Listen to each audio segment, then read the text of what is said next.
What's going on, guys? It's me, Pronogo. It's me, Green Screen Nogo. I actually was, I thought I was in studio mode, and that I had clicked that so I could preview it to make sure the camera was working properly. But instead, I was not in studio mode, so we just went live immediately. I was, obviously, had the 5-minute countdown, and then was like, oh shit, I need water, so, here, I have water. So, I'm good, I'm equipped. Free range, no-go, yeah, there you go. What's going on? Executor, Skirmish Badger, Fastwads, and Lucy. Hope you guys are having a good time. And we are just about ready to move on. Oh, what's up, the Night Fox? Yeah, dude, I'm. This is my Cosmonarchy. What would you say? It's the immersion tank. What do they call those? Flotation tanks. So I'm just full of stars. That's all. We're going to be doing some work today, of course, as you might have guessed, as you might have expected. So what we are going to be doing today is actually mostly Mapcraft development. I want to get some work done on my Mapcraft. And if we've got time left over after that, I might go ahead and do some AI script work, since, of course, that can always be useful. Yeah, that's where we are going for now. And we will jump over to that little scene. As you can see, not much has changed. I'm just smaller. And you can see the whole screen. Isn't that cool? There's always like a buttload of things that I want to work on at any given time for Cosmonarchy. It really is the project that keeps on projecting. But I am very excited about some of the features I've been working on behind the scenes. I've been extending weapons. That's the big thing that's I've been working on now. So anybody who's familiar with like how the tooltips are all hosed for a SCSI, they all have like the wrong features and stuff. You may have noticed if you've been playing around with any of the factional units that they're kind of like that too, where they look really fucked up. You click on them and you see like, oh, it's like the range is red or the attack cooldown is green, but there is no buff. What's going on?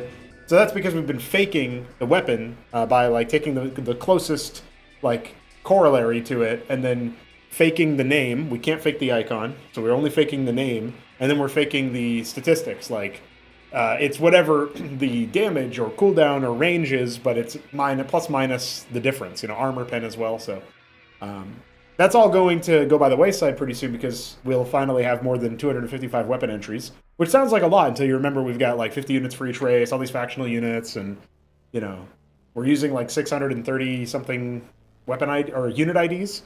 And so, it's kind of a miracle that we've gotten this far with so many unit IDs. I think most units, I guess you got to count structures in there, but probably around half of the units that exist in the game have a weapon, right?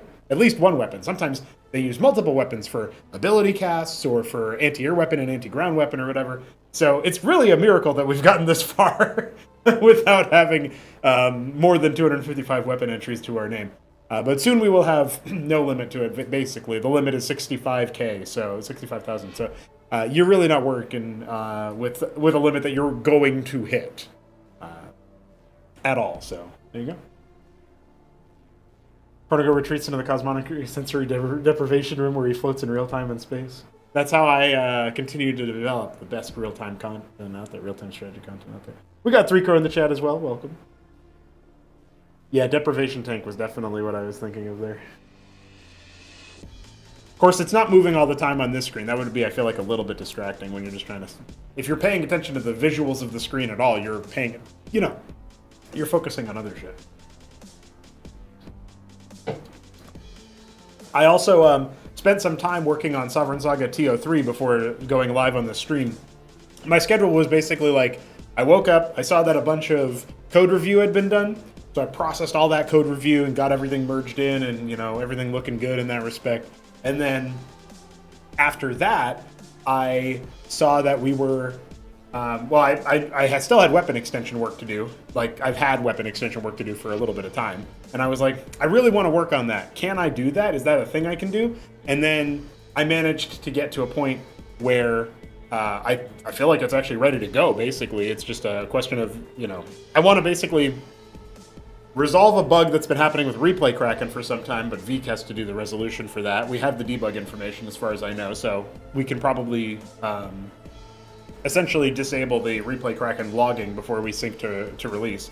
That's something I got to message him about. Because the replay Kraken logs are huge. They're like hundreds of megabytes. And so I really don't want to push that to production, like away from pre-release into release. I don't want to push that to release for the average user. I feel like that's just... It can inflate the size of your like repo a little bit.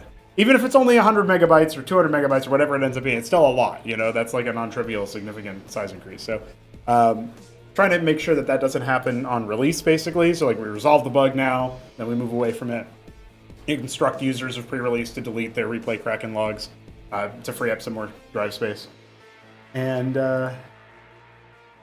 what's up, Ancient Scion? Yeah, actually related to that, so we did kind of stumble upon another thing that could be the cause of desyncs recently in the work that I was doing for weapon extension, funnily enough. I was working with some assembly wrapper that handles like the reverse engineering that we do. And let me see if I can try to explain this in a visual way so I'm not just talking abstractly. So if we were to... This doesn't really help us because it's not really the same thing. So let's just go to like something like this, right? Okay. So here's actually an example of what might be technically incorrect. So this is pretty good. This is fortuitous that I just kind of jumped in here. So and this is programming, so people might bounce off of this and not really understand what's going on. But if I quickly jump in here to try to show you guys, just bear with me. I think I can probably try to explain it in a way that makes sense. So this is the example of a disassembler attempting to write C code, not C++, which is what we're actually using, so we got to convert it a little bit, but a neighbor of it, you know, a relative, a predecessor of it. So this is a C code printout, attempted construction out of assembly bytes. So like these are the assembly instructions, and you can kind of read those if you know what you're looking at, but it's a lot easier to look at something like this and then say, well, as long as everything seems to make sense here, then I don't have to go double check the assembly, right? But you'll notice that we have a unit argument for this function. This function takes 2 arguments. Basically, it's like, you know, it needs this data here in order to do things with this data, in order to actually do whatever the function is supposed to do. In this case, it's called fire weapon. So we need to know the unit that's attacking, that's launching the attack, and then we need to know what ID the weapon is. Now, this is where it's going to get a little bit more complicated to try to explain, so bear with us, right? This function loads the data for these arguments with the assembly code here. This is just how it works in assembly, right? So like this is machine code version of anything. So how it's actually getting this data is, as you can see, it's by native, it is doing something called moveZX, and then it actually, you know, pushes and pops and stuff at some point, presumably. And so that's because, this is a stack argument. So that's part of it. So there's some functions get their arguments given to them, their data given to them through the registers. They're preloaded before the function call.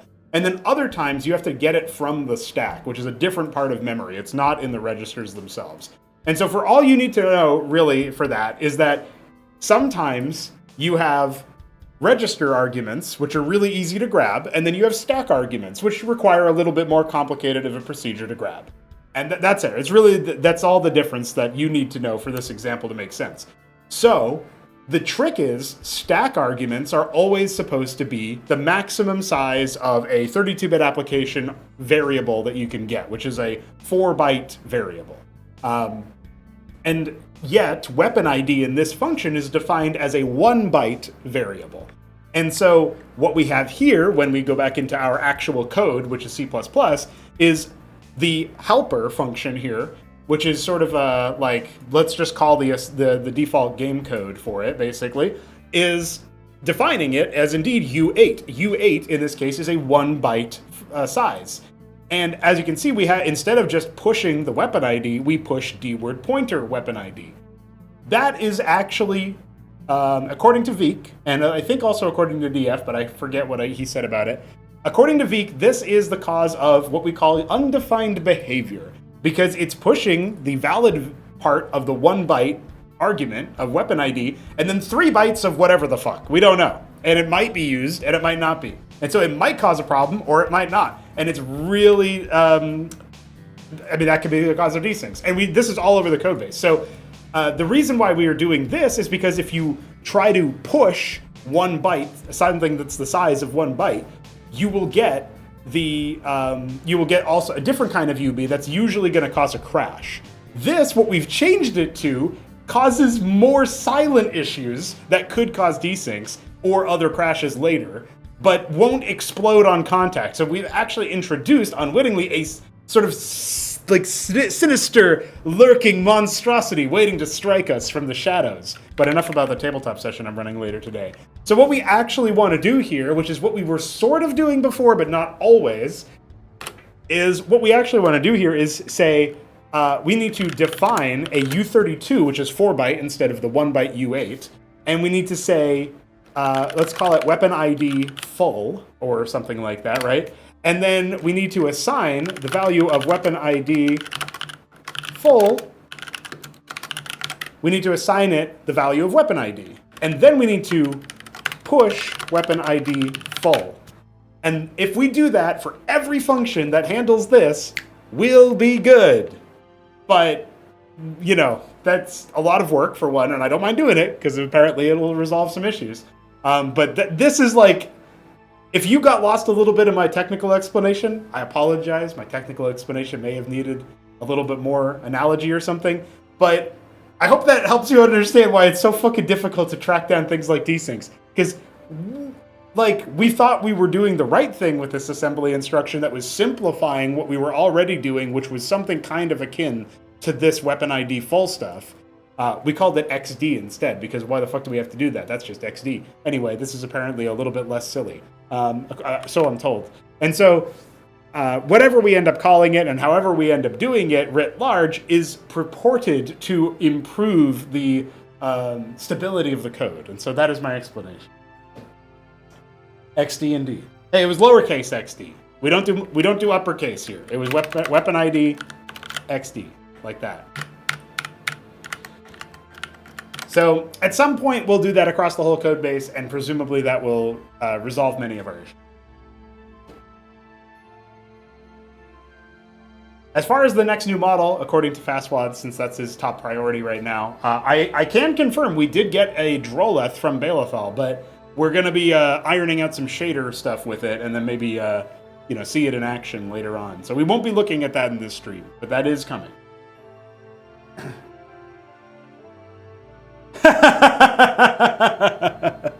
Honestly, it's not. It really won't take me that long. I could do it in an afternoon. The bigger concern is this going to introduce more issues later on? Is this actually how we want to convert every single function? I just got to talk with Veek a little bit more about it, and also DF, since he's like an assembly wizard. And we got to see, like, okay, is this actually going to be appropriate for our changeover, right? Also, another fun thing is that this line is going to be changed pretty soon to go from U8 to U16. And you want to know why?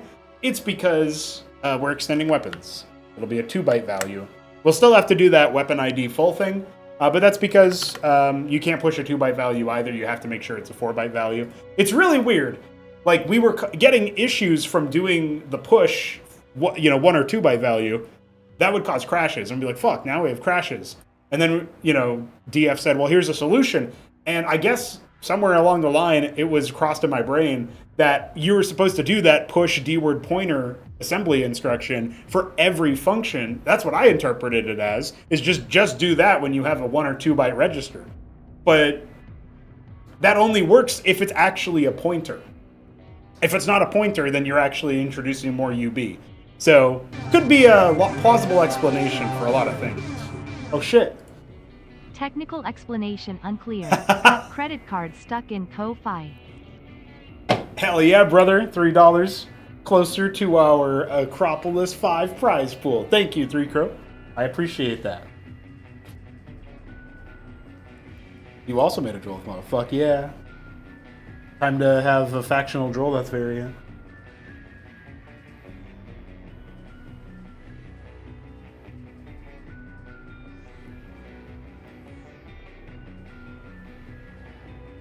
But yeah, we will get to it for sure. This will be done at some point. I just wanted to take a little moment to actually explain to you some of the stuff that's been going on, because it's been a wacky time. All right, so today we're going to be working on my Mapcraft submission. I would like to be able to finish the layout of this map, resource arrangements, and isolate some gameplay ideas and play some more tiles. I don't think I'll be doing any more tile set work on this, like tile set overall, but I guess you never know, so I shouldn't say so too definitively. Before we got started on the stream, I was actually starting to play some of these tiles, and then I remembered, oh shit, I got to do voice acting for Sovereign Saga TO3, and so I did that real quick. I'll plug those in, and at some point tonight or tomorrow before releasing it publicly. Can you guys believe it? And of course, I'll want to test the in-game transmissions and all that. But I'm very excited to release that map. I think people are going to have a good time with it. I hope it ends up being nicely replayable as well, since it does have the couple alternate possible stances you can take, or gameplay strats and stuff. So.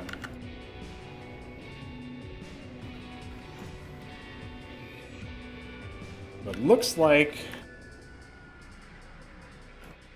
1, 2, 3, 4, 5, 6.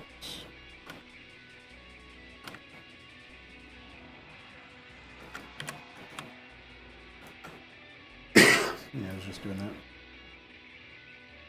You got the GRP add-on? I don't think there's a video, but there is a text explanation for it. So basically, the way that you would try to get set up, so we'll use the Hydra Core as the example here, just because I like that. I think that unit is cute.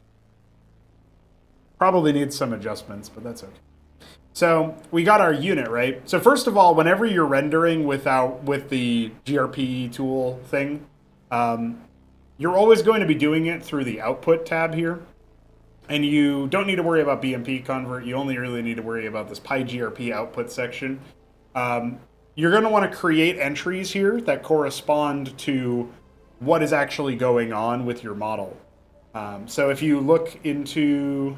This one's a little bit confusing because it still has a bunch of Quasilisk shit in it, as well as Zetrocore shit, which should probably be cleared out.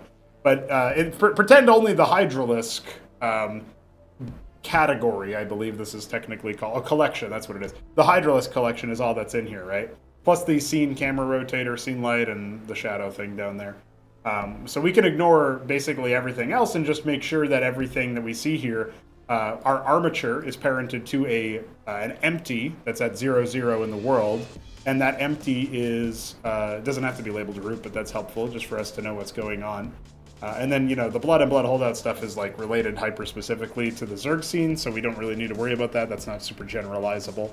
But you put your armature and your root inside this collection. Everything goes in the collection, and then your armature gets parented to the root, and then when you look at the Hydra Core output here, the basic one, your collection has to say, in this case it's Hydralisk, but we can rename it to Hydra Core so that it actually shows the right unit name there. And then, this particular thing is categorized as exporting to unit CM F-Z Hydra Core. And then, you don't have to put .grp, it's going to do that for you. And then basically, if that's what you've got configured, you selected the game basic color palette, the Hydra Core collection, the frame range is defined, the render angles, if they get used at all, are defined. Zerg are a little bit more complicated than most models, so that's why they have a little bit more extra setup. But if you hold Control and hit the comma key, or you go to Edit Preferences, you can go to your Add-ons tab and then find GRP tools. And you got to make sure that your setup here is defined like so, with /grpt/pms and /grpt/mpq. But first you got to actually make these, and so then you got to go into command prompt, and then you got to do mklnk/j /grpt, or I guess it would be /grpt/pms, and then you got to write your in quotes your file path to your Python modding suite. So if you have Python modding suite installed, you're good. If you don't, well, you got to get that done first. And once you do, path to Python modding suite, and then you have to do the same MK-Link operation, but instead of gRPT PMS, you do MPQ, and then you would do path to pre-release MPQ folder, wherever your pre-release MPQ folder is, or release if you want to mod release with your models to test it out. So hopefully you can just rewind a lot and catch up on whatever steps you might have missed. But yeah, if you have any trouble getting PyMS set up, Python Modding Suite set up, that's a different thing. You're going to have to take care of that separately, and you can post in the mod house in our Discord server if you want to check that out and get some help with that. But yeah, that's what we got there. That's the process. Well, he would definitely type XD, Lucy. So at least I would enjoy that.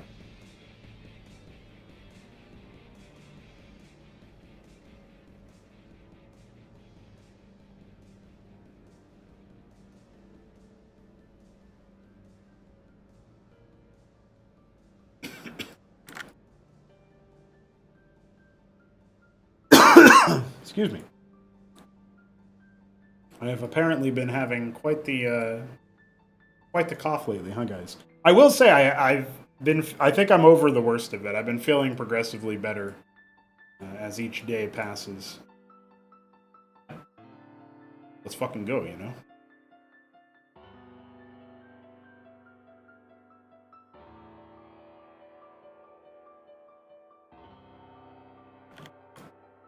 All right, so we've symmetrized that area just fine.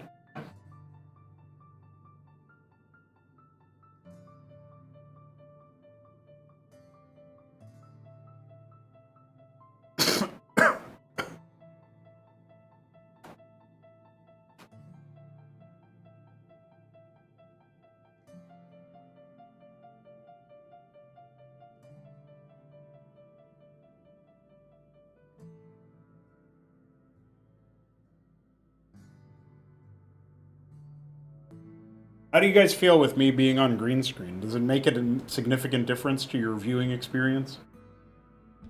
Probably not, but kind of neat. Ah, thank you very much, Joha. Oh shit, weren't you here earlier, or is this your first time? There was somebody else who was like, had a name like that, or maybe it was you. And I was like, how do you say that? Is it like Joha or Yoha? I'm pretty sure it was Joha. And anyway, thank you. Appreciate it. Second time you were here? Yeah. I was pretty sure I recognized your name. Well, every little bit definitely helps. Trying to keep those videos coming, and of course also keep the content train coming with all of the actual video game content that we're adding to the game. Very cool stuff. Yeah, it's Test of the Defense. Yeah, that's coming out tomorrow for everybody who wants it, so that's going to be pretty cool. It'd be really nice to also be able to update release tomorrow, too. Let me send Veek that message I've been meaning to send.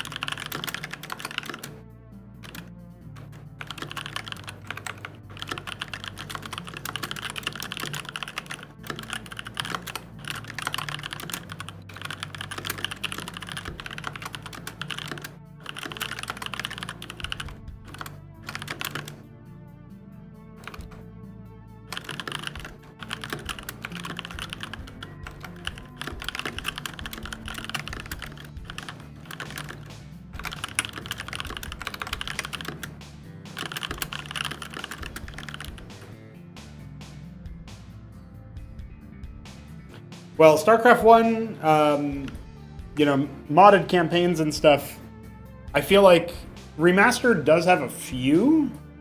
I can't speak to any of their quality, but Cosmonarchies are definitely going to be some of the highest quality ones you're going to get. Some will say they're very difficult, but we're also working on that a little bit with Sovereign Saga anyway.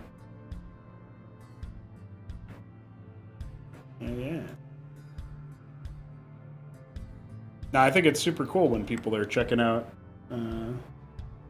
custom content in RTS games.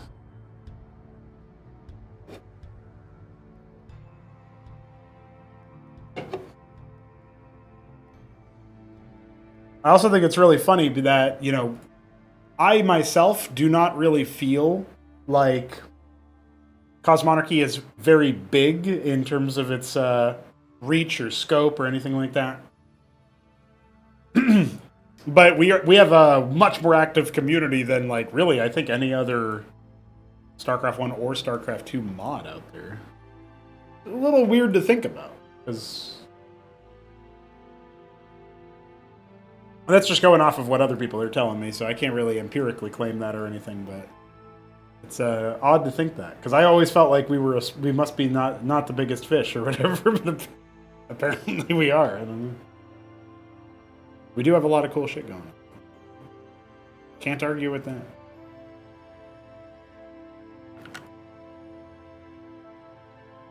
And with more people like Joha subscribing and spreading the word and all of that really fun stuff, we are guaranteed to keep on going.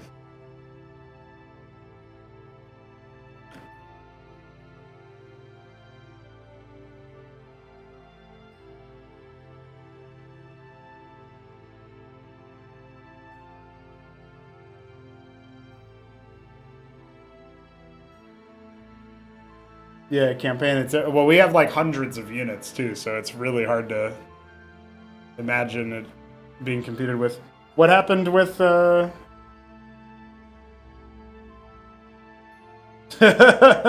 What is the? You're saying Giant Grant Games? Is that GGG? Oh yeah, Cosmonarchy has, like, each race has 50 units. We have 4 races. And we're just talking units. Like, structures is probably 30 to 40 per race. So, and then we have all of our factional units that we've added too. So we have, like, in campaigns and in faction wars, which is a game mode, but not in melee, you have, like in our ranked skirmish mode, we don't allow this, but in specialized game modes and in campaign scenarios, you can play sub-factions that change or replace units in the tech tree with factional variants. So even though we have like 50 Terran units, or it's like 52 Terran units or something, we also have like a bunch of factional variants with what will eventually be 6 factions for each race, but I think Terrans are the only one with 6 factions right now. Zerg have 5, Protoss have 5. And Ascozi don't have any yet, but they're the newest race that just got added earlier this year. So I forget what I was just trying to do.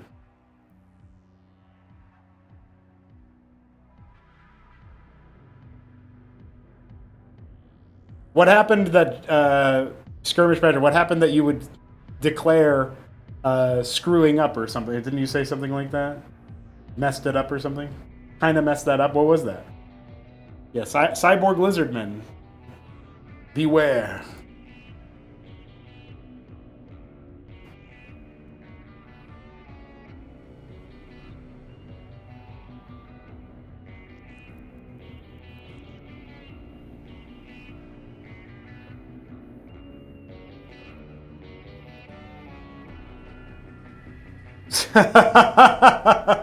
Thank you, Alexander. Hope you're having a good day. Sounds like you might be.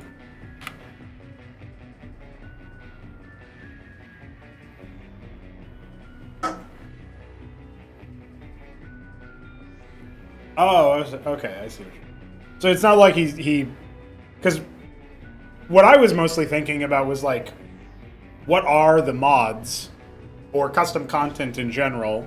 Like, is there a project out there that has this? Like, I just assumed there were projects out there that were bigger than Cosmonarchy, but not really. It feels like, I guess, I don't know. Like, at some point we eclipsed the quote unquote competition. I don't really think of it in the same way as competition, though. I think probably not.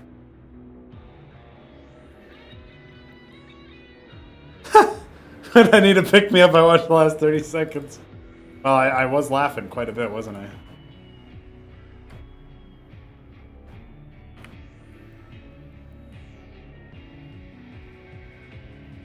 Alright, dude. A bunch of engine graphics just got re-rendered by Solstice, so it's time to go ahead and quickly look at those.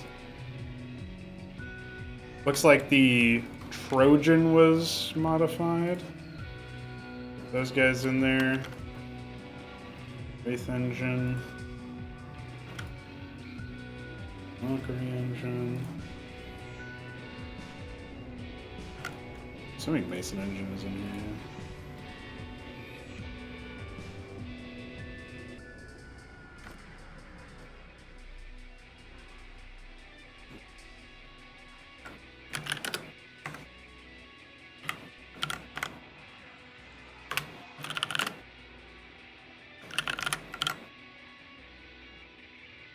Had to quickly fix that up.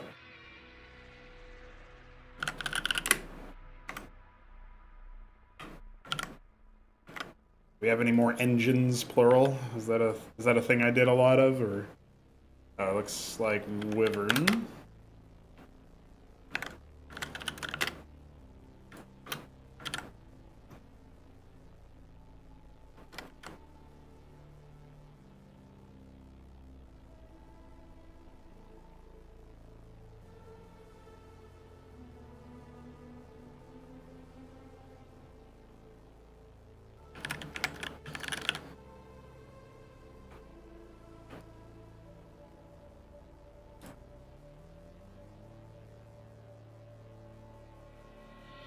I did see that he said, like, never again, or whatever his latest name was.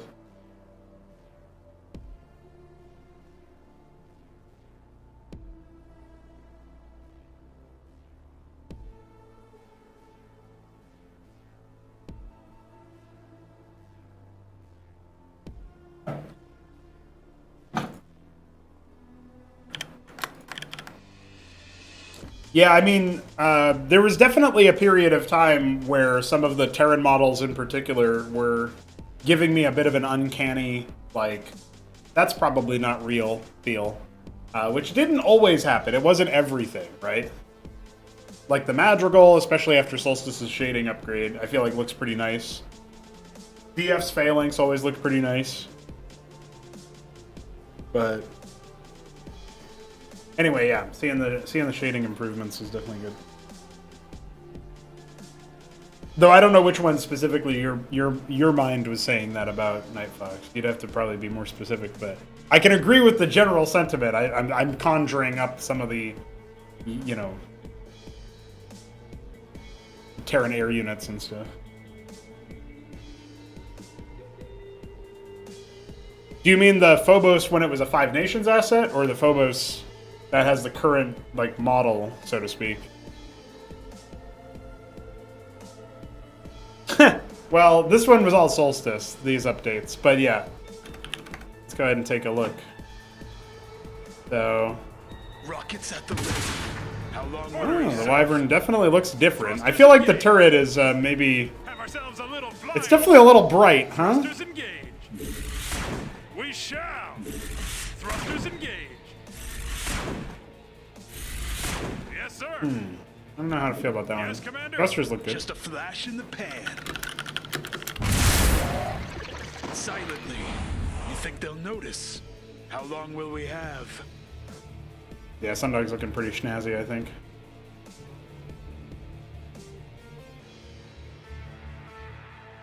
Talking about the unit response there, Alexander? Just a flash in the pan. See you later, Skirmish. We have you on visual. Pythian definitely got an upgrade. Look at that. Nice. Very good, since they show up later. Nice shading improvements to the Trojan. That Stingray front was giving me some confusion. Looked a little harsh. You wouldn't believe the view. Oh, right there. All crews report. You have arrived, Commander. New location confirmed. Slowly, steadily. This captain is yours. Don't dally. We're this close. Kick up a storm. Get us closer. Dude. Don't dally. Hippogriff kind of looks pretty legit now. What the fuck? Kick up a storm. I can't wait till we finally kick the Magnetar to the curb, model-wise. Eyes are open, sir. Oh yeah, the Moving to answer cover that at that location. engine graphic upgrade. He also said he did the Vulture. Okay, interesting. A little bit more low profile. Not sure I like that part of it per se, because it being really big was kind of funny, but all right. And then, yeah, I think the other one was just the Trojan. I copy Big that. changes there. Nice. In transit. The Wyvern looks much more, Yes, sir. it fits in a lot more, I think. That's nice. Oh yeah, I'm guessing the Wraith also got an adjustment. I think maybe it was only the engine, yeah. That looks pretty nice though, doesn't it? Locked in. Coordinates received. Roger. Go ahead, Commander. Standing by. Attack formation. Transmit coordinates.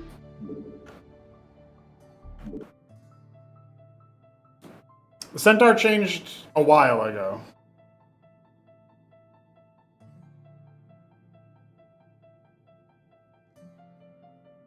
What's up, Crackpotkin?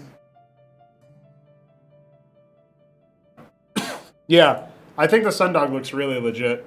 Which is so funny because it's such a good model, and it's cloaked most of the time. I feel that way about his Eidolon, though, too. Solstice did really good with the Eidolon.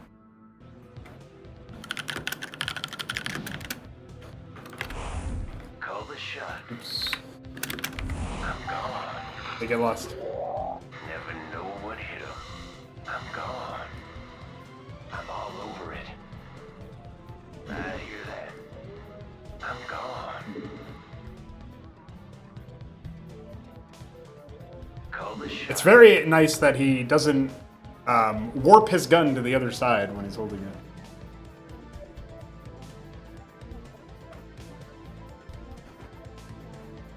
Finally. I'm gone. Never know what hit 'em. I'm all over it.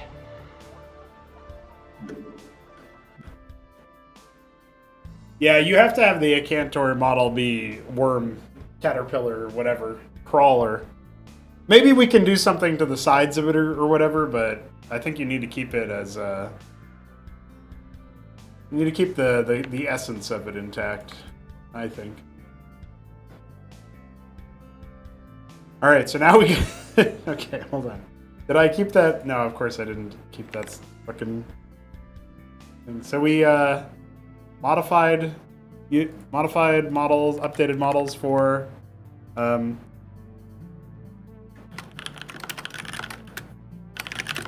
Vulture engine, Wraith engine, Sundog, Wyvern, Phobos, Hippogriff, Centaur. Maybe we don't bother stipulating whether it was an engine upgrade or not specifically, because I can't remember them all. So we did Vulture, Wraith, Wyvern, Sundog, Centaur, Phobos, Hippogriff, and then I know that the Trojan got updated, but that's a new model, so we're not noting that in particular.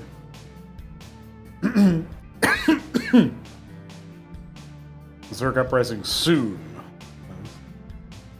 Oh, that's interesting. Download. Okay. So we had the Wyvern. Yeah, I guess we should probably do the engines separately as Lundier says. How you doing, Lundier? Pythian, that was another one. Mason engine. Okay. So we did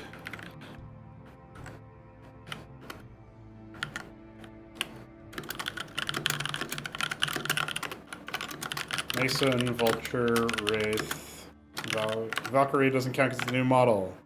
Talos. Sundog, Pythian.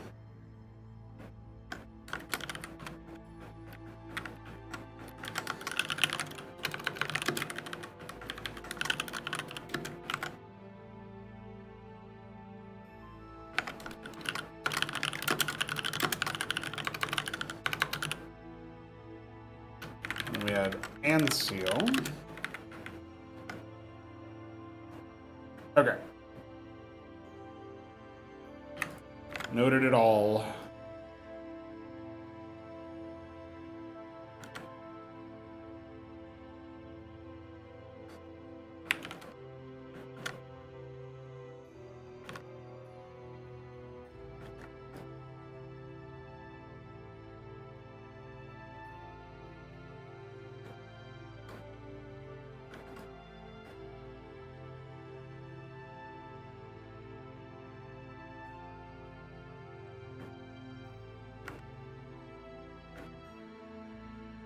Okay. Reorganize that a little bit. Got him, Alexander. Guess your type game where you're shown just the engine graphic. That's a good one. Oh shit! Yeah, Vestiges and Amaranths as Sith and Jedi. That's pretty cool. That's a good idea. Are the tier 2 and 3 Terran infantry units getting model updates anytime? Well, the Madcap I think is pretty distinctive, but the problem for the Madcap is that I used the Madcap to make the Savant, as well as the. I also used the Madcap to make the Apostle and the Autocrat. The Olympian is pretty distinct, but needs a model overhaul at some point for his own reasons. The Heracles doesn't have a model, custom model, so we need to make one. The Siren and the Striga probably are fairly distinct, but they're also not custom models. They're just sprites ripped from like Atomic Punk or whatever, so we need to replace those at some point too. For tier 3 stuff, I don't think we have a single one of those that's a custom model out of the Apothecary. So definitely things we want to adjust. So at some point, yes. I can't speak to when. All of our modelers are volunteers, and they're really awesome people, and I appreciate them very much. I have no control over what they pick. I can ask nicely. I can direct them in a direction, you know? But...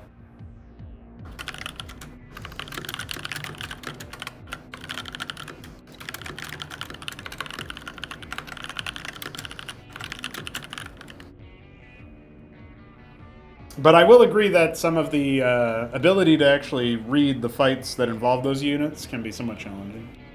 And so I would love to make that better. Readability is an important characteristic of any game. So.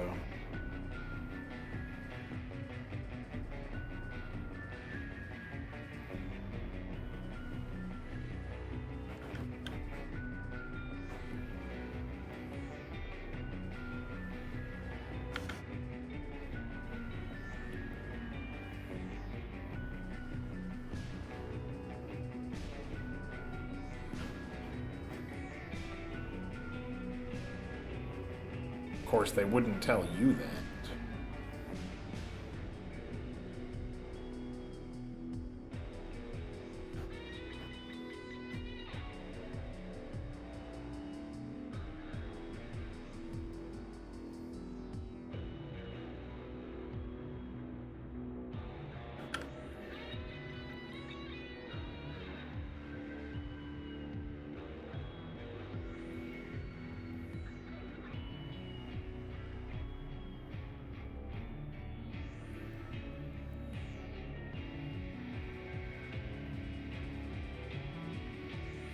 They are doing good work already, that's for sure.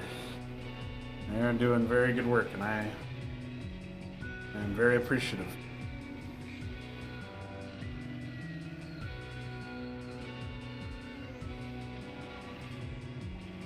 I kind of want to make it so that this area here is about where they fork off a little in the tile department. I definitely am aware that my time is limited to work on this mission, so I don't want to agonize too heavily over the custom tile front, but, you know, if I can make the map nice and pretty, that would be wonderful.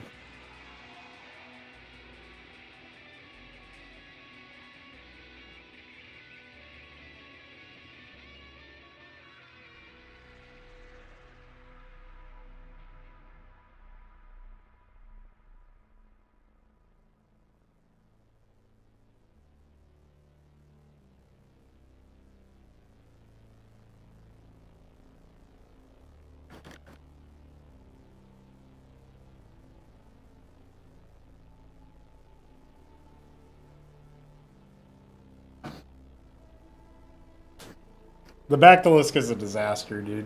So ugly. Can't wait to get rid of it. It's gonna be good.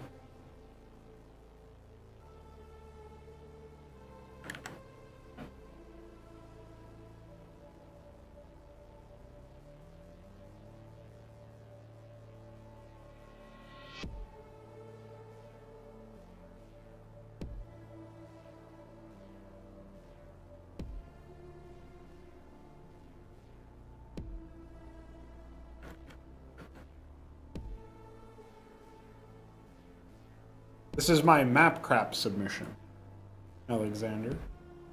If it is very good, it will be another Lost Gods installment. Time will tell.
It will be nice when CHK draft is done, because then this will just be automatic. I won't have to do all this manually.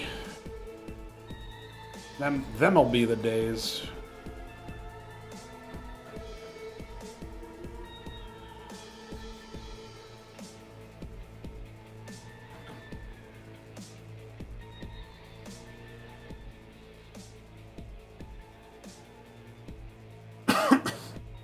Yeah, Kagralisk looks a lot more like a Blood Summon unit.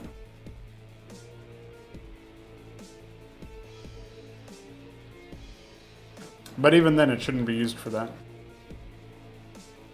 It may be, because we can't be beggars can't be choosers. It may become used for that. But that's different, you know.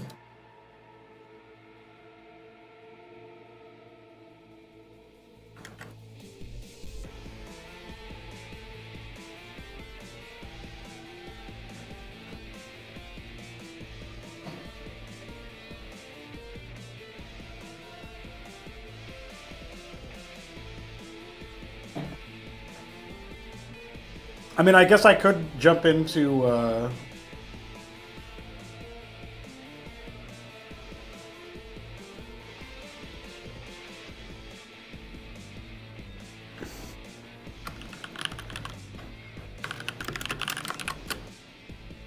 jump into CHK draft support and see if the Knights Who Say has something to say about his project.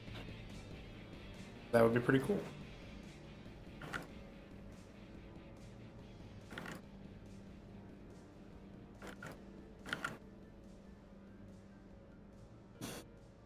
I made a map prep one time back when we only had like 5 hours to make it, where every tile was manually placed because it was a space platform map, but everything was asteroid, and I called it Blasteroids.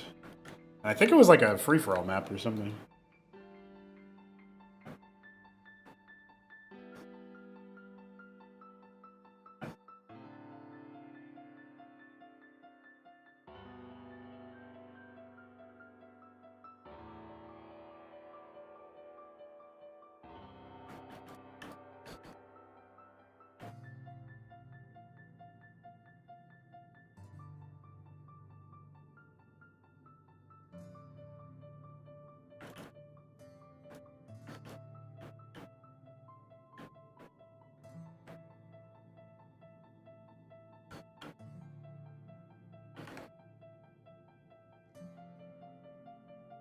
Oh.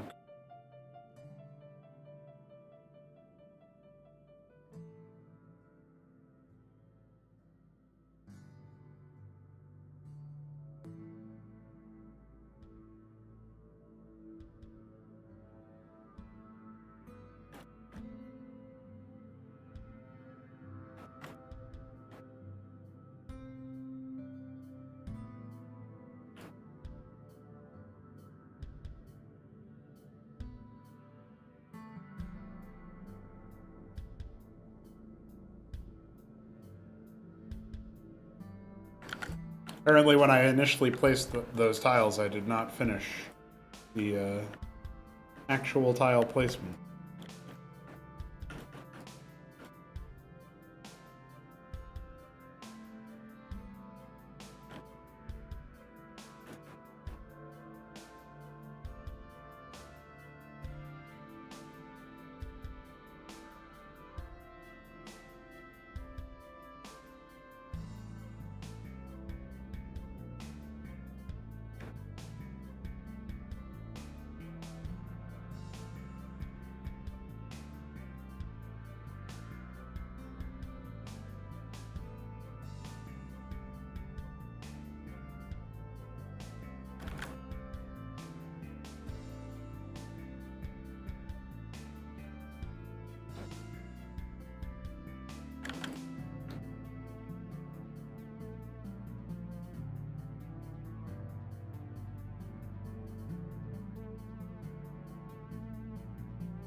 A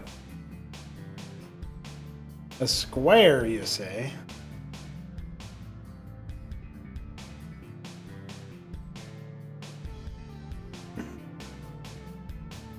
Three Crow is talking about getting a standing desk in the server, or one of those risers, and the same thing I use. Being able to stand up while you're doing development is pretty good.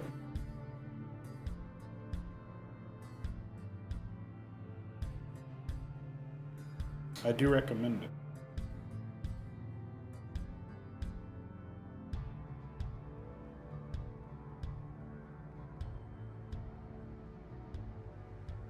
Okay.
Yeah, I think it works out pretty well.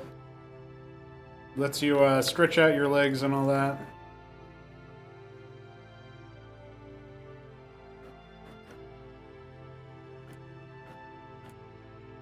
As you might imagine, that's a pretty important part of balanced breakfast or whatever the fuck.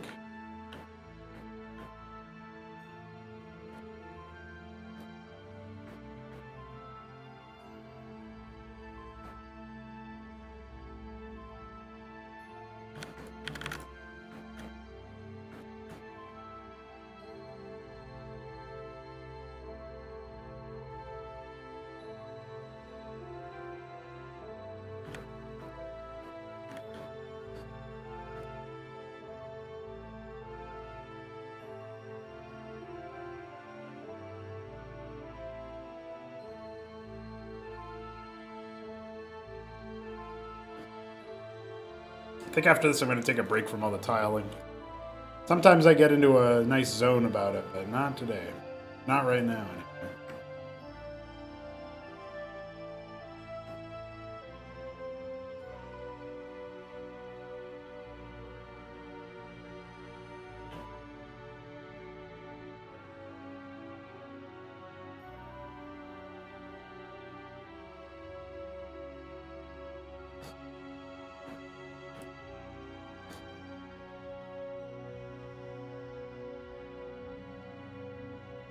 Oh shit, yeah. I mean, being able to constantly walk while working would be a level up. That's like, had things gone differently, I probably would have already had something like that. But that's like, as I, you'll really know I've recovered from my setbacks when I'm hitting shit like that. Oh, it's probably loud as fuck, right? So maybe it would be more annoying during streams than I would like it to be.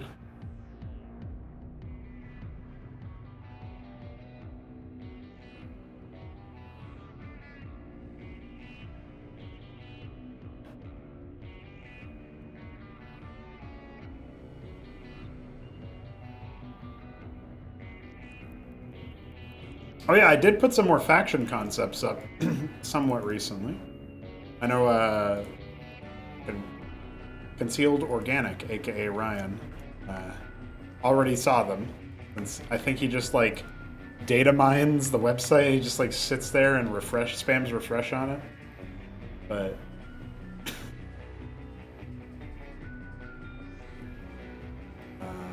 I think I'm liking some of what's been put down. See how it takes shape.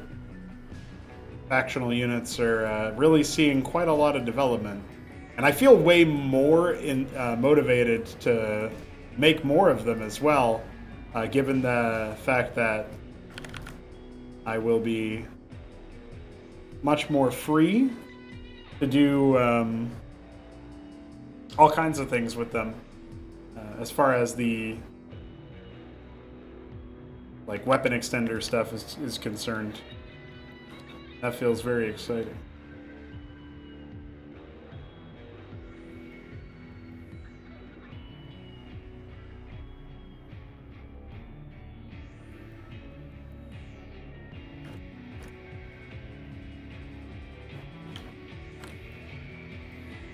Oh shit, he's back.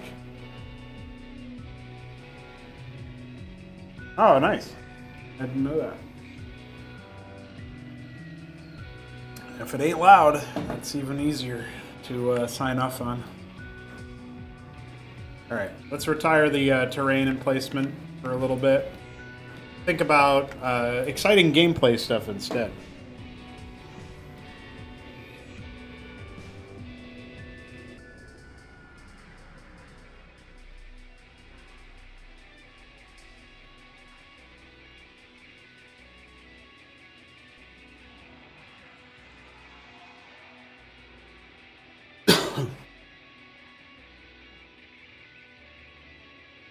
Alright, so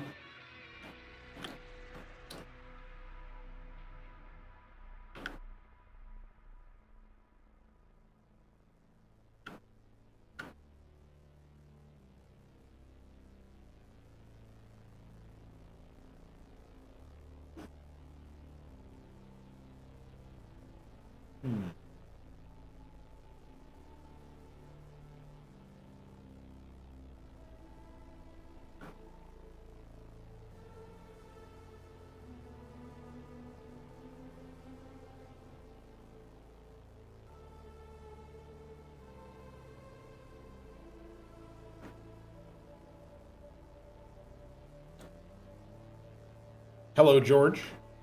I have no idea what that is, and I will not respond directly to it until I do.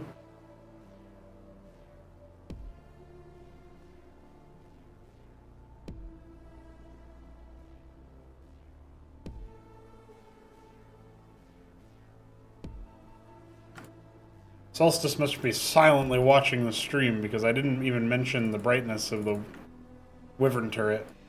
But I did say, damn, that's kind of bright, and then he just sent me a updated version that's toned down.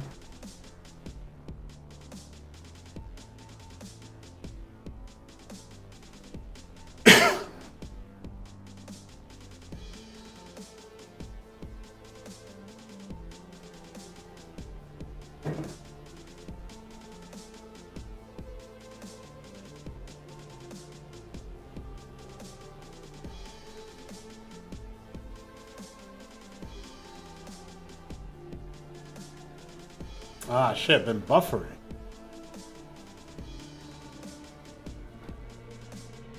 Well, I hope your buffering concludes shortly.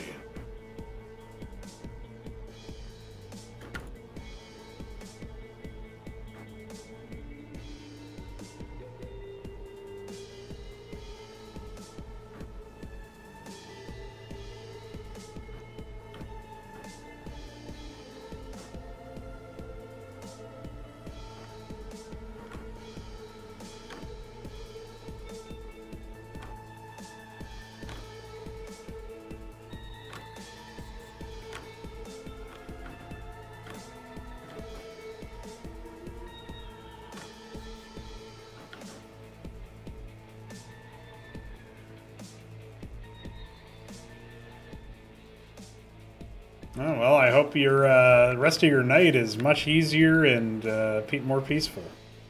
That is quite annoying.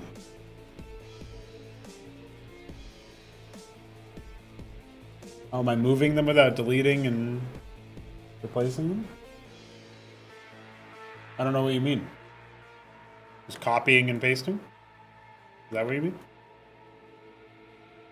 You can also control up arrow, down arrow, like this, but that's not what I was doing just then.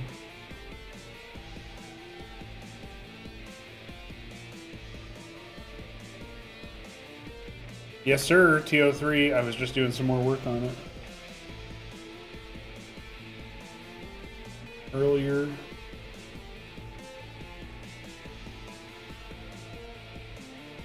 Looking pretty good.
I'm okay if there's some asymmetries here and there. I was just a little confused by that one.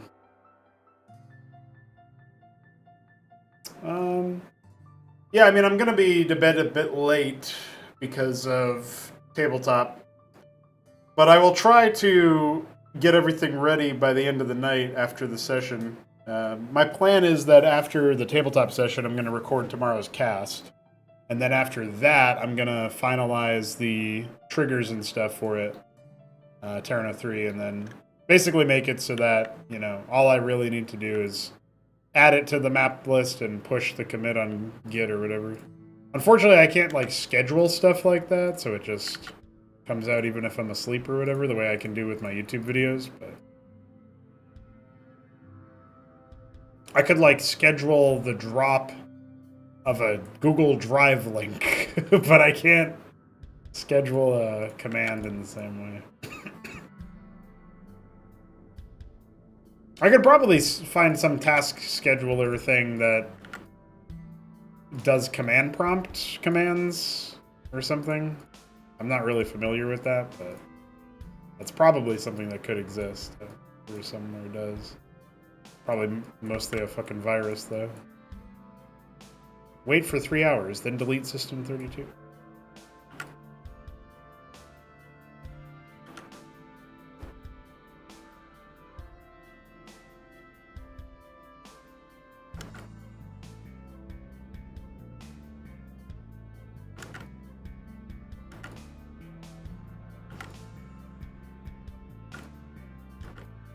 You're talking about this map here, George? Working on my map craft. I'm hoping that it is going to be a very replayable one. We'll see how it shapes up, I suppose.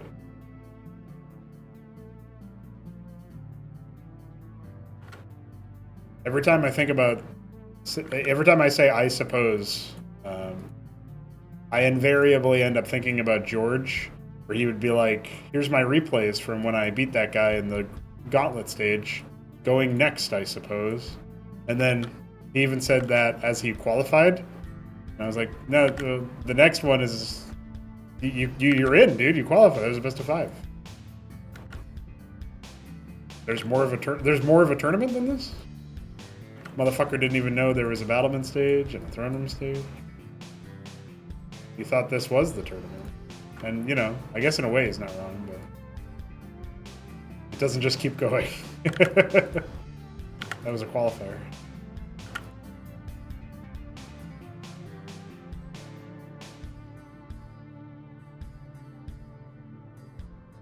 Oh shit, you went 256 by 256. For a 1v1? My guy.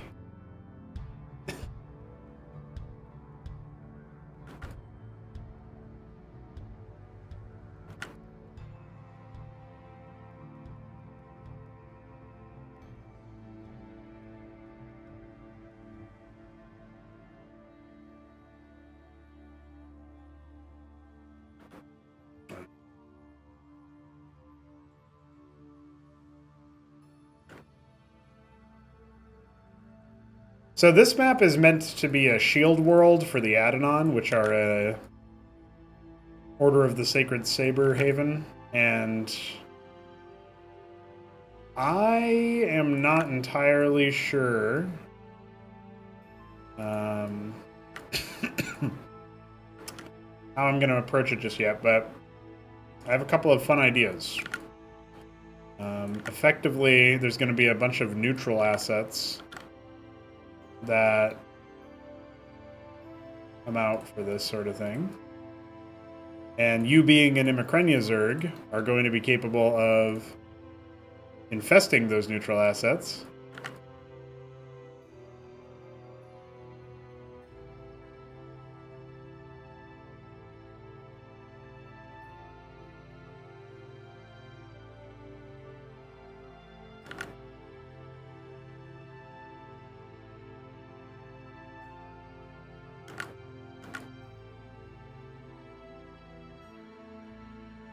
So that will be an interesting flavor.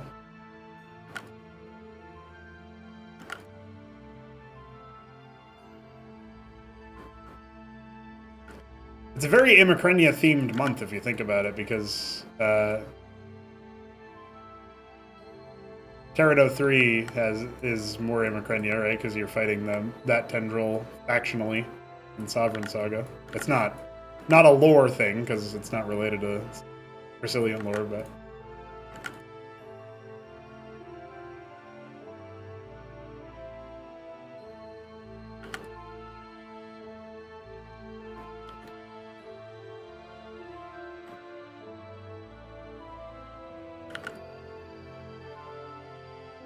I am glad that I picked Imicrenia as the faction to explore in lore, though, because I don't think the world's ready for the other ones yet. I think I need to kind of prime them.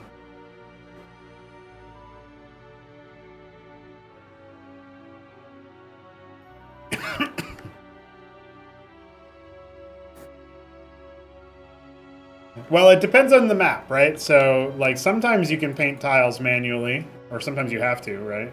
Sort of what I'm doing now. But a lot of the times you actually can get away with just not doing that. It depends on if the tile is native to that tile set. So I'm in the Ashworld tile set. You can kind of think of it as like a biome or a category of environment. And you're by default limited to like dirt, shale, broken ground, lava, magma, high dirt, high shale, high lava. I think that's it. It's one of the least populous tile sets.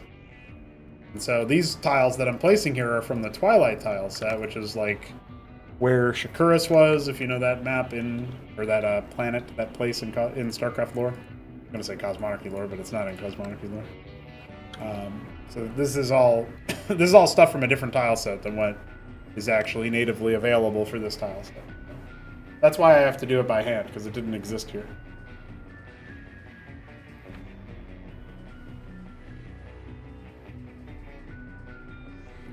It does not have to be a small map, Executor. It just has to be a 1v1 map. And typically those are not 256 by 256. Which is why I said, damn, Nightfox, you picked that map size? It's like, oh shit.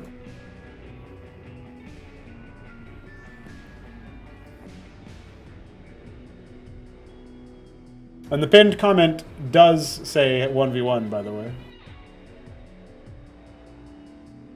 I was pretty clear about that stipulation.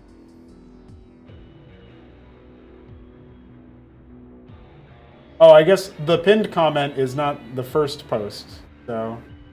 But the rules do deliberately say your map it must be a single-player campaign-style mission.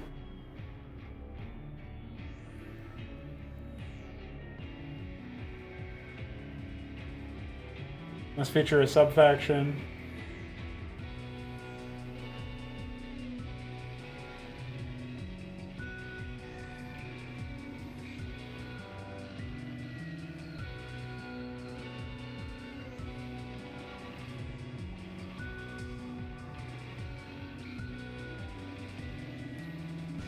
It talks about the style of Water War somewhere.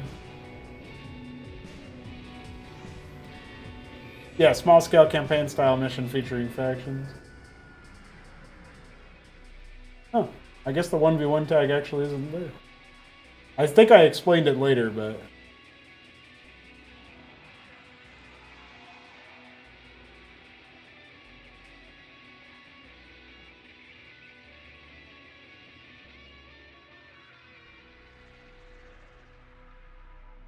Yeah, I said it on the 4th, so I guess I didn't edit it.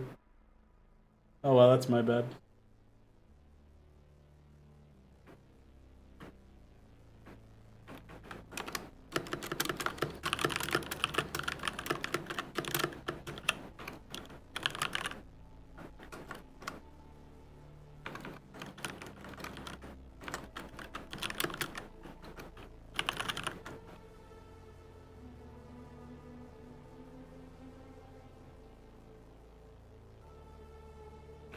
Does the biome influence the luminosity? Yeah, well, it has a different palette. So each tile set has a different palette associated with it. So you can enter into a situation where you...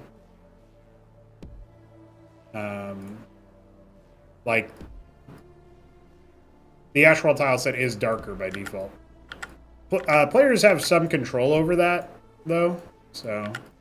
I'm actually hoping to do a bit of a recolor...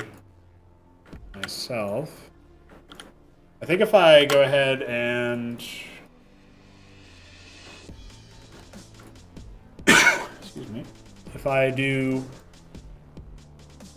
the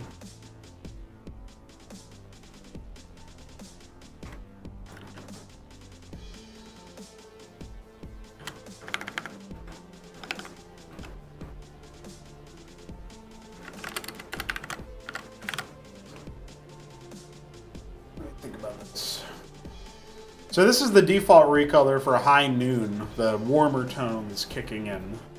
Adding this here is, generally speaking, going to make blues less saturated, right? So it's like, I believe it's highlights, midtones, shadows is the order of operations here. And then you just got red, green, blue saturation. So the highlights get a little bit higher saturation here. And the shadows get a little bit lower saturation, and that's basically the idea.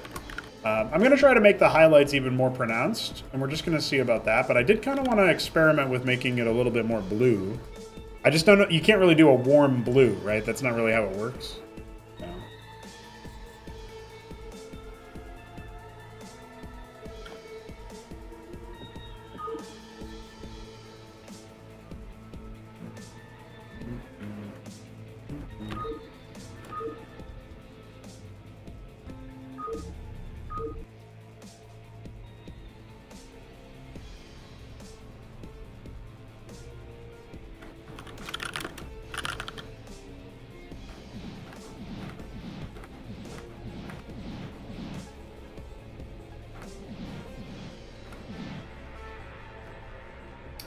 Right. So that's kind of how you make it warm, but what if we...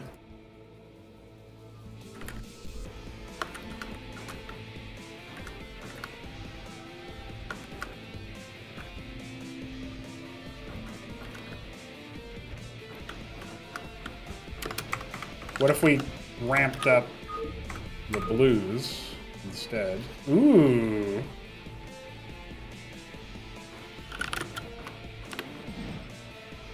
I guess that that does it does increase. It basically just increased the saturation a little bit.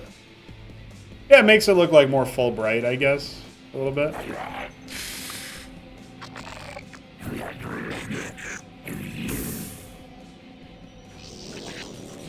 I don't know if this would cause eye strain though.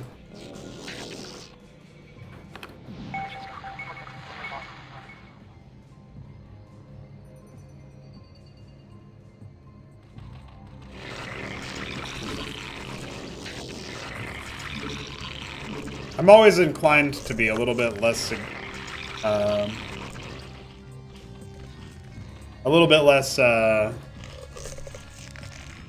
proactive about the sort of thing.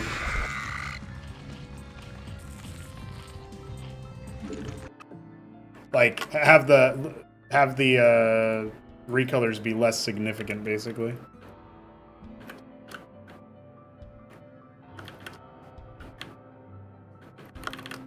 I find that they can be pretty significant.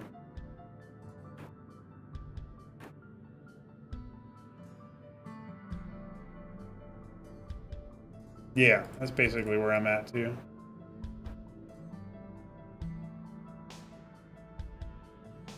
So if we instead try to make it so that the tones are a little bit bluer overall.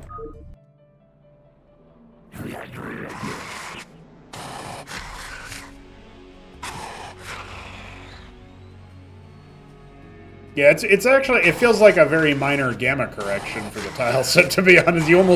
You almost don't notice it on the units. It's just the tile set actually looks more normal.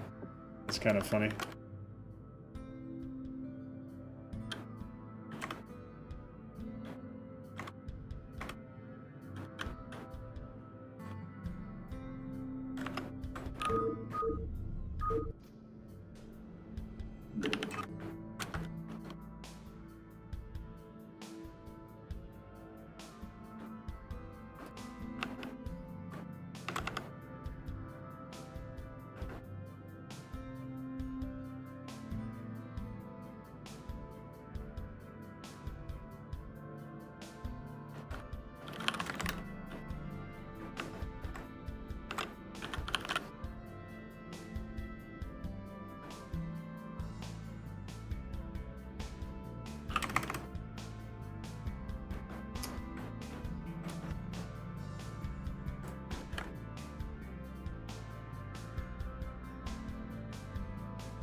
I was waiting for that one for a little bit.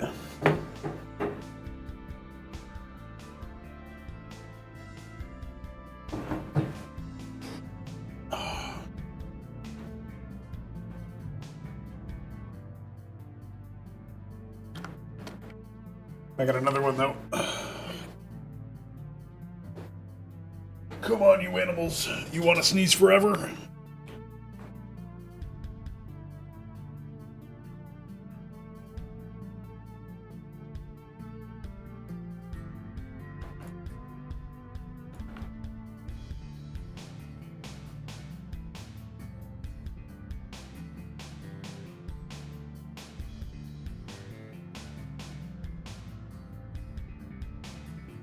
Hey, what's up, Shambler?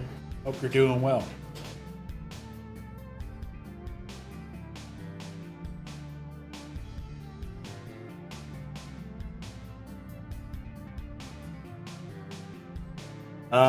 You can set in your accessibility features that you are a viewer that does not have audio or video, and people were obviously just spamming that shit to abuse it, or not really abuse it, but they made it useless because you never really know.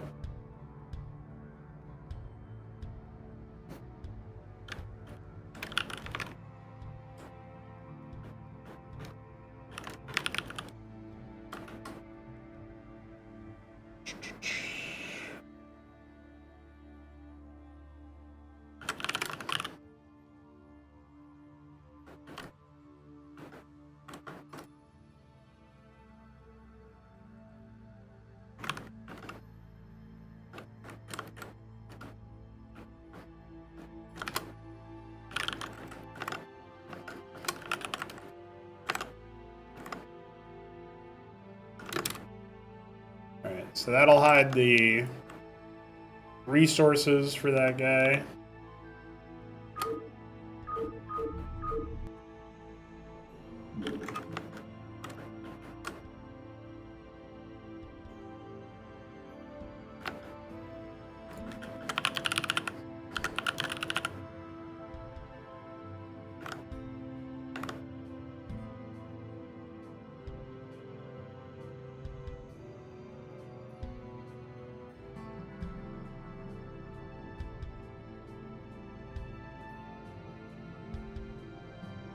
Yeah, shadows, midtones, and highlights. Okay, so I was actually a little bit off. I want to try this.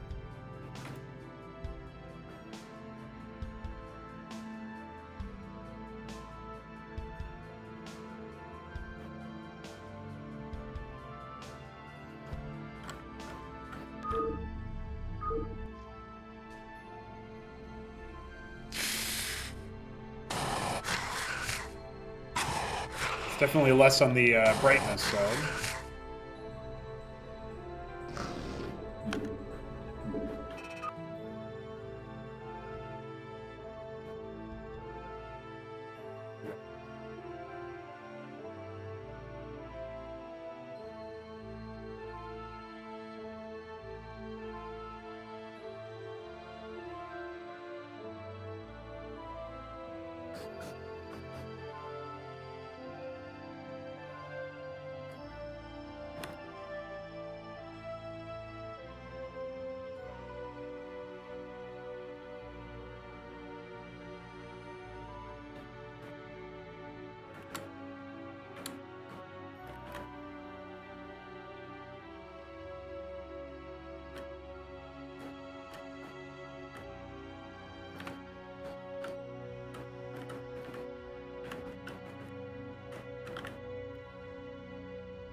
I think right about now, you know, we have the like warden down here, which is kind of funny because it doesn't really give you any immediate value, right? But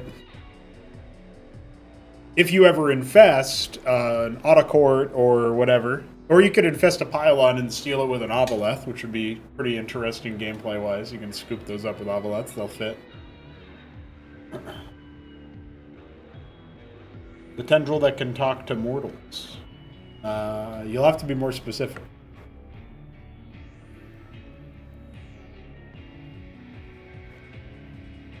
I am planning to explore a different tendril than that.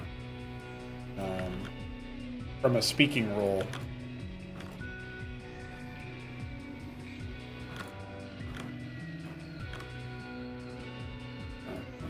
At some point, somewhat soon.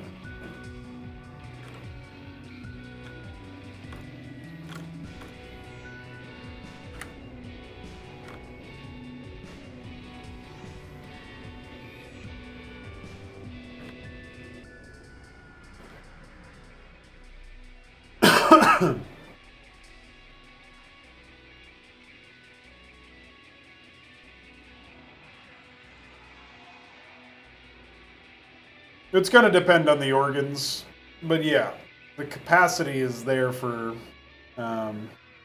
depending on the situation. They usually do not communicate, even if they have the capacity.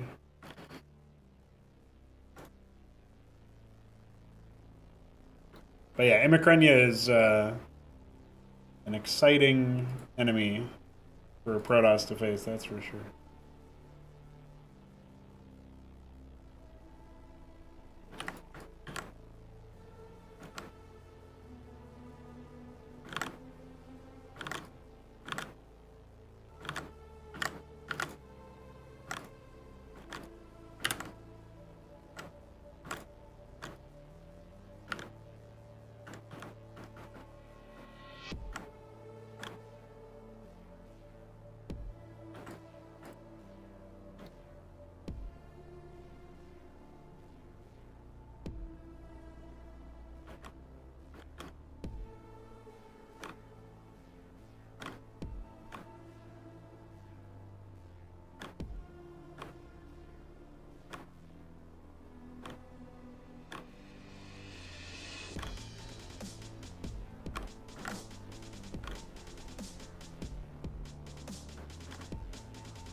Somehow that still counts.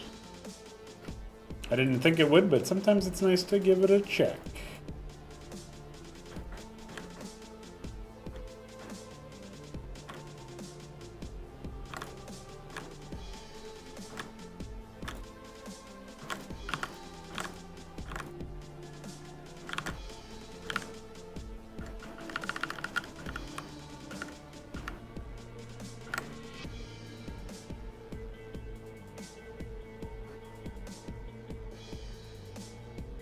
I didn't think that we'd get so lucky there.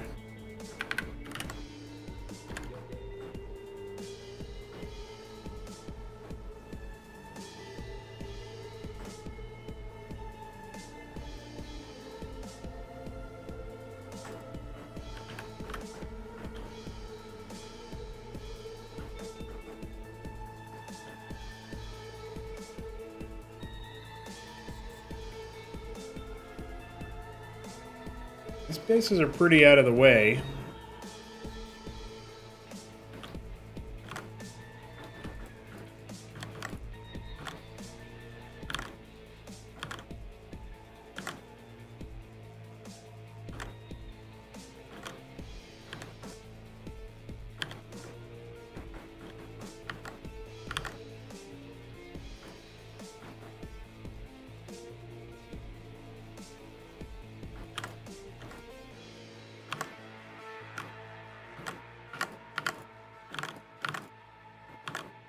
I think we can probably get away with these bases being like semi dead ends, so to speak.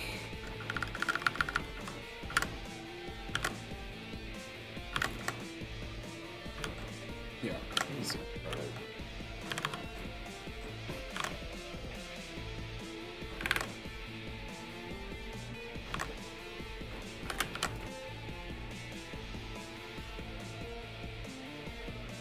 I think we can get away with some of those being dead ends and just populate them later. I really like the idea that most of these bases actually do not have much Vespene at all. I think it will further incentivize the gas grabs in the middle here, especially if I do this. Or maybe I'll do, what I'll probably actually do is I'll put an aquifer in this location. Something like that. Maybe I like there better. I'll turn that into an aquifer later. But I like that idea.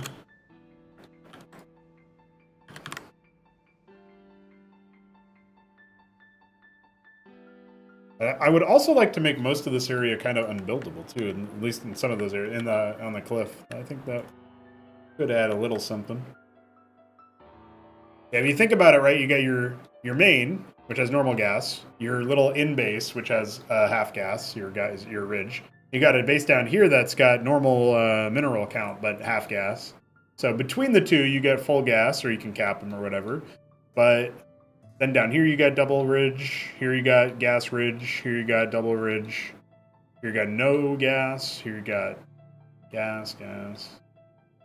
So I want to try to, like, again, we're thinking about like constraining the scale a little bit. I think this is a fine way to do it in a sort of subtle way, in that way, you know, just guiding you more towards the small scale stuff. For some reason, I thought it was way later than it actually was. So I'm glad I have a little bit more time here to get some stuff finished up.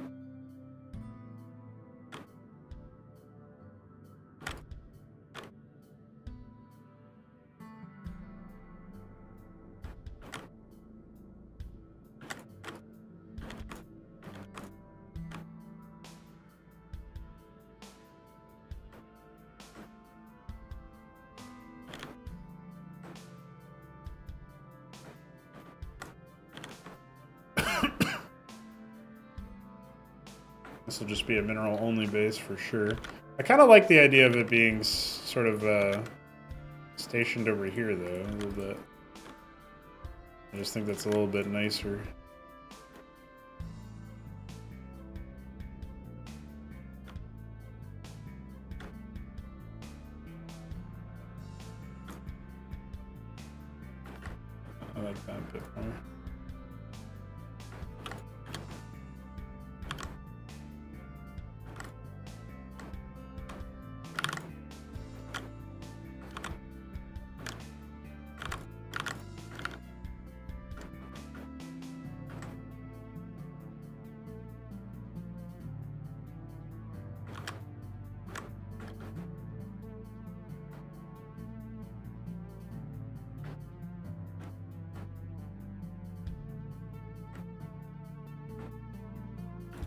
I am noticing that this probably needs to be moved down one.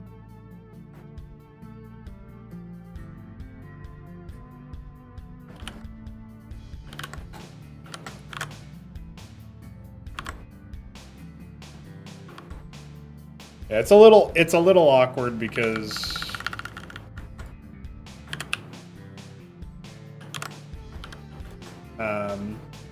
it's just the symmetry side of it. It's just not quite accurate.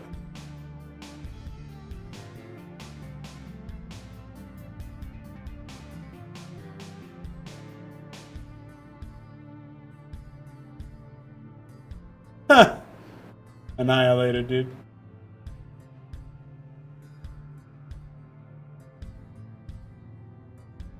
Absolutely destroyed by a pun. Yeah, you get a lot of lore from just asking me questions. That's where you get most of your lore from.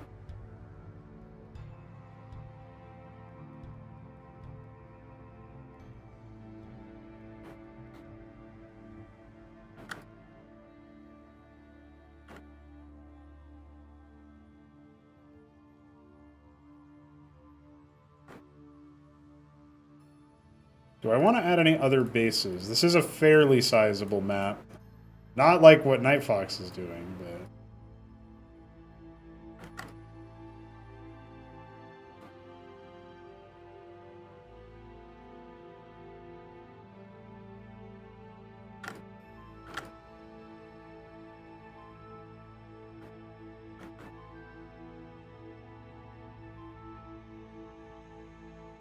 Yeah, you can have a really cool lore, you can have a really cool world to explore, but if the way that you explore it is kind of boring, then it kind of doesn't matter now, does it?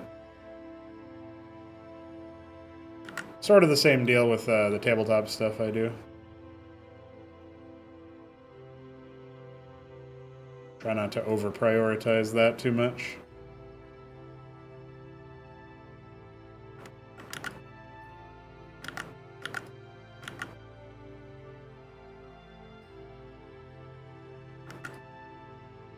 Though you do get to experience the lore of Cosmonarchy very differently when you're playing the tabletop, that's for sure. It hits different.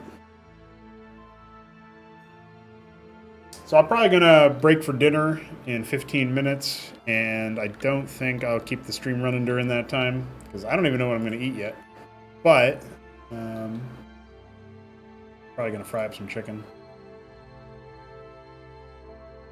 Gotta get that ready, gotta figure out what I'm doing for tabletop, and then, well, I know what I'm doing for tabletop, but I gotta do some actual in-foundry prep for that. And then check my notes and all that, and then we'll see what happens.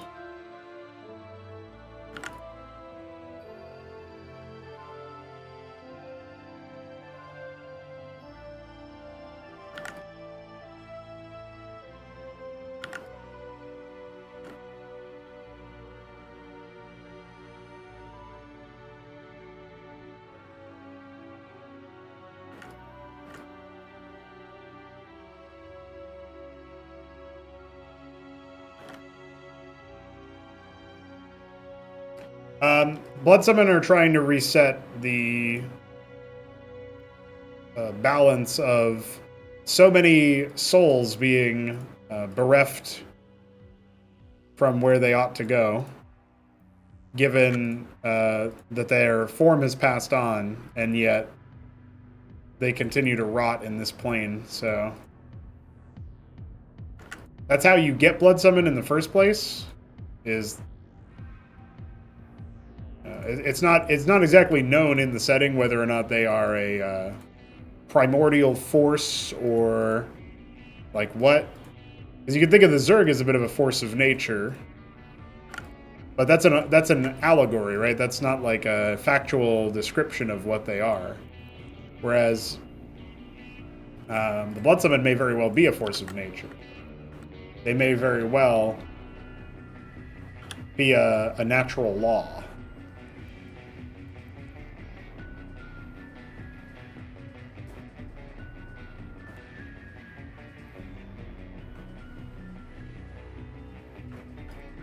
And rise up in reaction to a set of gross offenses against the normal passage of the soul. Things like really old Protoss tech,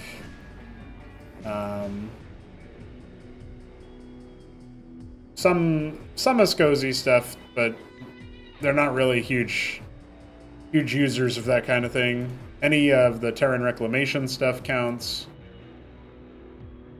and the Kogri count in an interesting way that I look forward to showcasing later.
Death Police.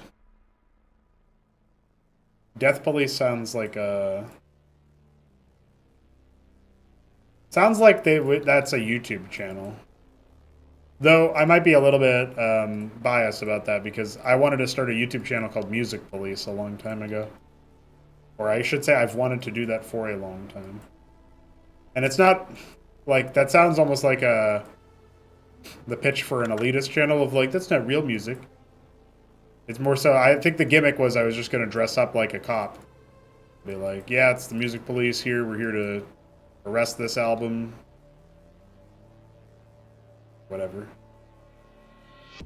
We got called in to reports of blah, blah, blah. We're going to dress it up like that, but... Just one of my ideas that I just don't have the time to dedicate myself towards. I used to review music a lot, so just a way to carry that sort of skill set forward into the world a little bit. Sort of the goal there, but...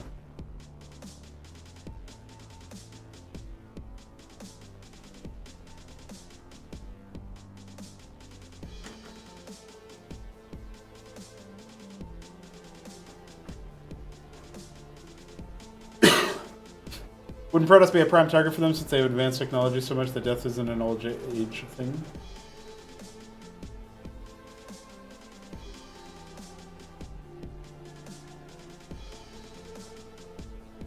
Yeah, not exactly incorrect, Alexander. You can say some things about that. But George's question about the Protoss, the Protoss used to have technology that would straight up revive you posthumously with no like perceived negative side effects or whatever. And those were some of the, first recorded in Protoss history blood summon like arrivals as a result of that. So they had to shelve that tech. And they had to do it pretty quickly too. That's the kind of thing that they're talking about. If you just, like, live longer, that's whatever. But if you die and then come back, that's a very different thing than, like, life extending, you know? That's the denial of a soul.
There's medicine for these types of things, you know?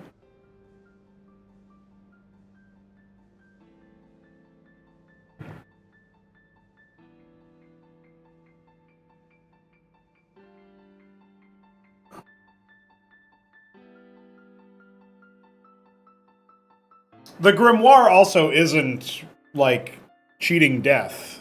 The grimoire is like, we take your newfound death, which may or may not have been cheated in the first place, and we use it to inhabit a simulacrum of your earthly form and puppet it to our will. It's more horrifying. Like, think about whatever you thought it was. It's more horrifying than that, you know?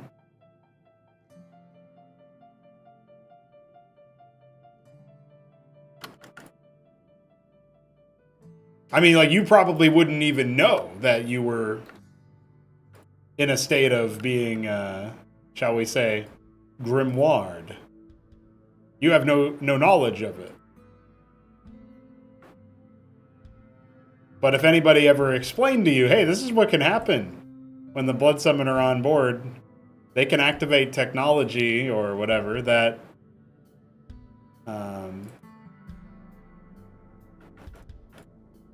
they have power that makes it nigh on impossible to not feel like maybe when you die you're helping the enemy.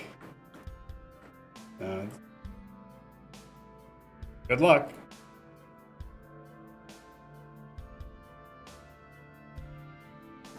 Like maybe some kind of bedeviled form that is meant to look and act like you will grace the battlefield and fight against you. So, shit like that, you know? Obviously, they're mostly going to be using it for themselves in practice, where they just have other demonic forms that, or demonic entities that inhabit the forms of the recently departed, but they take control of you, or they have a supplicant of a similar kind. Curtains.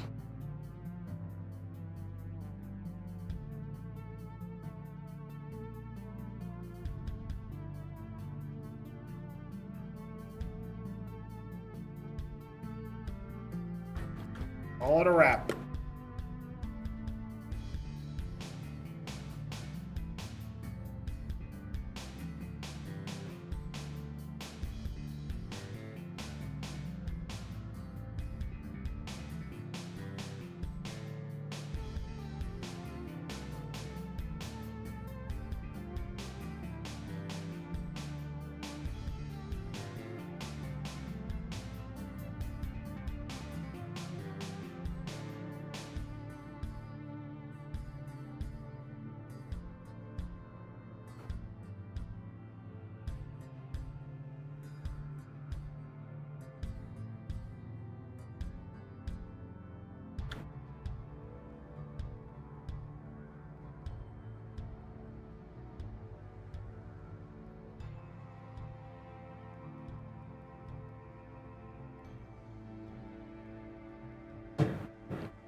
Yeah, that's where it's like when people find out that that's what's happening to them, they get very, or that's what could happen as a result of their involvement on a battlefield that involved the blood summon.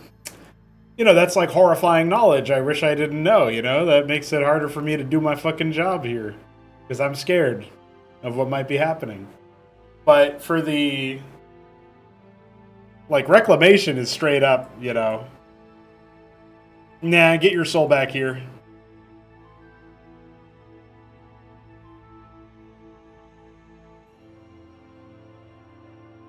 You ain't done yet. As the apostle says, death is no excuse.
Probably none too happy, huh?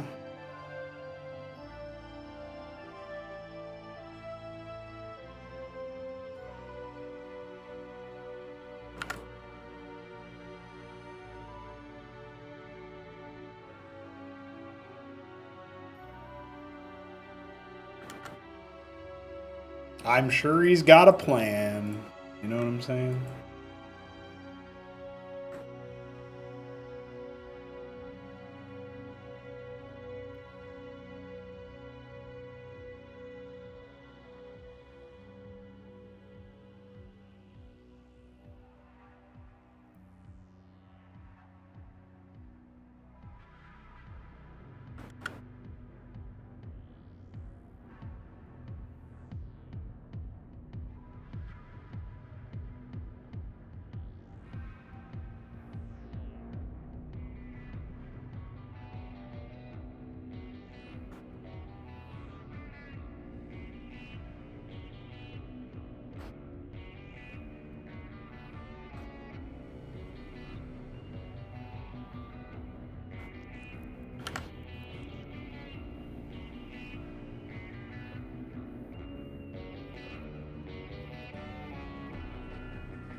Yeah. Just don't mess around, you know?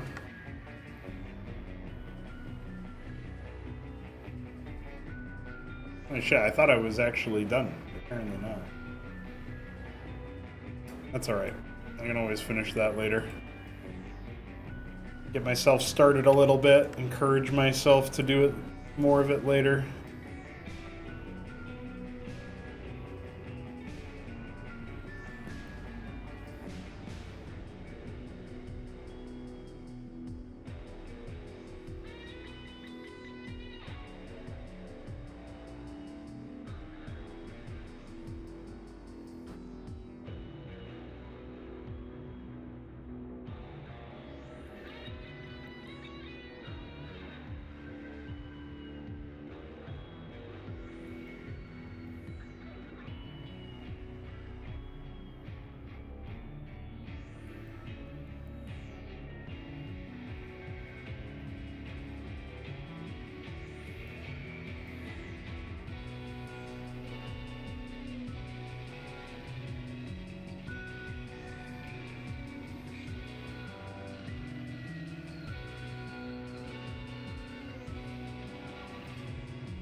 I actually don't know how that's gonna work. Maybe that kind of works though.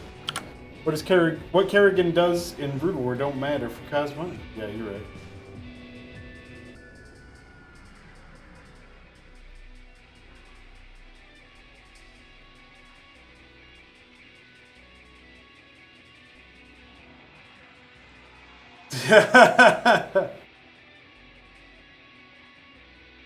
Yeah, Zerg. Could you imagine trying to explain to somebody how like Zerg could be the ultimate edgy race? Like, I have evolved past the need for a soul.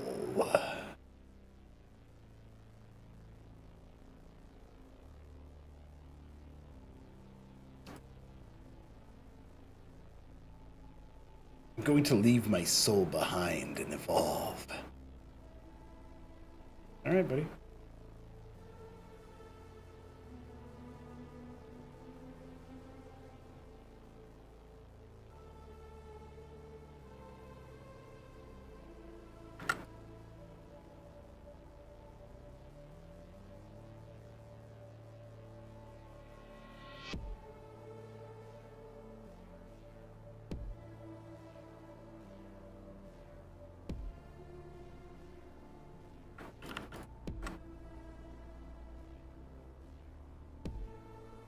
Alright, holy shit, I did it. So I think the only custom... Oh, is that really it? Alright, I guess I'll finish this up. And then I'll go. I was pretty sure, I was like, yeah, this will be the end, right? Like, I'll just finish that up and then I'll do the rest later. But the rest is this. It'll take me like 2 minutes. Might as well just pop it.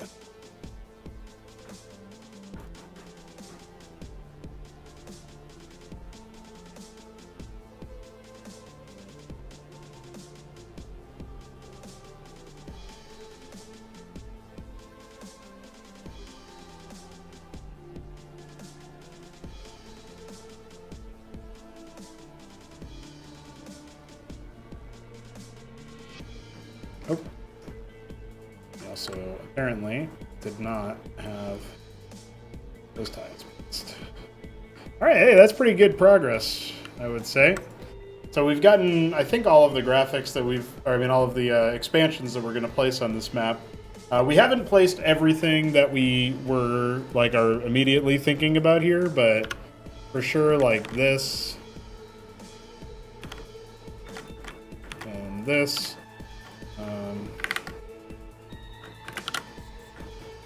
Go ahead and put those like that. That's kind of cute. And then, is this actually... I think maybe that's a little bit more correct. Anyway. We're going to play some more like neutral stuff. I'm probably going to have a couple of warp gates that have some defenses around them that are always active. And have reinforcements come in through those on occasion, but like alert the player about it. These cliffs over here I'm going to keep as dirt cliffs. There's a crushed rock blend that I'll add. And then I got to figure out what I'm going to do to break up the monotony of the terrain. But got all the maps placed, or got all the expansions placed, rather. Got to add those neutrals at some point and the warp gates and whatnot. Got to deal with these tiles over here in the 3 and 9 places. Maybe I'll throw in like a gas on the cliff somewhere that you can harvest from. If only I could make the AI use artisans, that would be fantabulous. I guess they can build them, so I could probably just start a town somewhere and have them not build any structures, but request artisans. Or maybe they build a pylon and an embassy there, and then they make artisans. That would be pretty cute, actually. I'll probably do something like that.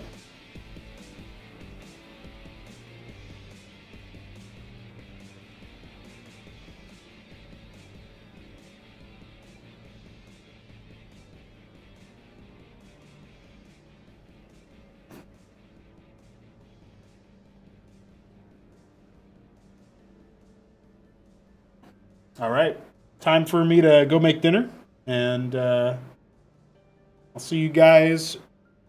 Well, some of you guys will be there tonight for the like Shambo will be there tonight for the tabletop session. Same for 3 Crow, but I will catch you guys tomorrow, most likely during before I go into my shift. We'll do some work on some AI script stuff, maybe some more on this Mapcraft submission. This is going to be my main focus.